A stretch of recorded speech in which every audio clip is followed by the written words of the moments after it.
Hello. In this video I will show you how to enable Google Assistant to work on lock screen on REALME GT6. So you have to start by opening your Google application, then click on your avatar and now go to settings. Then click on Google Assistant and here click on Hey Google and voice match. And then click here on Hey Google. Now click on more and I agree, more and I agree. Then click next. And now click on retrain voice match model. OK Google, what's the weather tomorrow?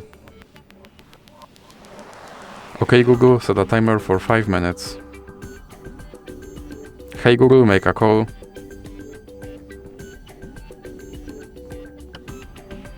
Hey Google, remind me to water my plants every Monday.